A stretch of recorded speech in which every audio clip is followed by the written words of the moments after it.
Shalom, shalom, to Brother Kadash. I want to start off by giving all praises to Yahweh, Bahashem, Yahweh Shai, Bahashem, Kadash. Double honors to all the brothers in this truth. This is Revelations chapter 12, verse 7. And there was a war in heaven. Michael and his angels fought against the dragon, and the dragon fought and his angels, and prevailed not. Neither was their place found any more in heaven. And that great dragon was cast out, that old serpent called the devil and Satan, which deceiveth the whole world. He was cast out into the earth, and his angels were cast out with him. When it says the dragon and his angels, it's talking about what you see on the screen. It's going to be so-called UFOs, which are the chariots of Israel, fighting against Esau, the man Esau, and his fighter jets and his new technology and stuff like that. And when it says they're fighting in the heavens, mean they're going to be fighting in the skies and they're going to be fighting in space. Is what we know of it today. And that dragon is the same, and that old serpent is the same spirit that was that's in the devil, the deceiver, which is in Esau, and he's not going to prevail, and he's going to lose.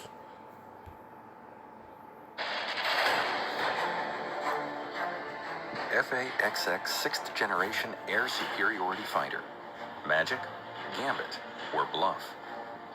While Russia is improving the characteristics of its Su-35 fighters and finalizing the only 5th generation Su-57, which entered service at the end of last year, the United States is working painstakingly on the creation of a 6th generation fighter. As they say, only the stars are above. Representatives of the U.S. military department recently started talking about literally magical 6th generation aircrafts. This is the most advanced generation of fighters to date, if we take the level of world progress into account. Will Roper, American physicist, U.S. foreign policy strategist, and a procurement assistant to the U.S. Air Force Secretary, called the fact of the creation of FA-XX magic. Let's figure it out. Let's start with the strategy, which is completely unusual here, and then we gradually move on to the technology. The NGAD, Next Generation Air Dominance Program, also known as FA-XX, has been developed by the U.S. Navy Command for several years. The U.S. military department even created a separate office as part of the program. The goal of the project is to create a carrier-based fighter that will replace the FA-18EF Super Hornet 4th Generation Fighter Attack Aircraft and the EA-18G Growler Electronic Warfare Aircraft, which are about to receive a new electronic warfare system. Both the Super Hornet and the Growler are in service with the U.S. Navy and Australian Air Force. These are excellent planes, but they are gradually becoming obsolete. Progress does not stand still. As part of the secret Next Generation Air Dominance Program, a 6th generation multi-purpose fighter bomber is being developed for the U.S. Air Force. However, the U.S. Navy could get super fighters even before the Air Force. This is an interesting detail, if you remember that stealth is not a key factor for aircraft carrier aviation. Radar stealth is less important for the Navy because carrier-based fighters are not designed to penetrate enemy airspace. Second Address chapter 13, verse 5. And after this I beheld, and lo, there was gathered together a multitude of men out of the number from the four winds of heaven to subdue the man that came out of the sea. So it says, from the four winds of heaven, meaning they were in the skies. Man can't fly, so what are they going to be up there in? What you just seen on your screen, jets. To subdue the man, the Lord.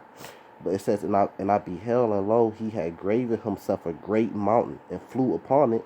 But I would have seen the region or a place where the hill was graven. I could not, because it wasn't a mountain. It was a gigantic UFO, kind of like Independence Day, like they call a mothership. It says, and after this I beheld, and lo, all they which were gathered together to subdue him were sore afraid, and yet does fight. And lo, as he saw the violence of the multitude that came, he neither lifted up a hand, nor held sword, nor any instrument of war, but only I saw that he sent out his mouth as it has been a blast of fire, and out of his lips a flaming breath, and out of his tongue he cast out sparks and tempests, and they were all mixed together, like a beam, kind of like a UFO sent out like a fire beam or something like that. It says the blast of fire, the flaming breath, and the great tempest and fell with violence upon the multitude which was prepared to fight, and burned them up every one, so that upon a sudden of innumerable multitude nothing was to be perceived, but only dust and the smell of smoke. When I saw this, I was afraid, because they gonna, I mean, it's just simple, they gonna lose. So they could develop all this technology, the 6th gen technology, all they want, but salvation belongs to the Lord. With that, salvation to the elect. Shalom.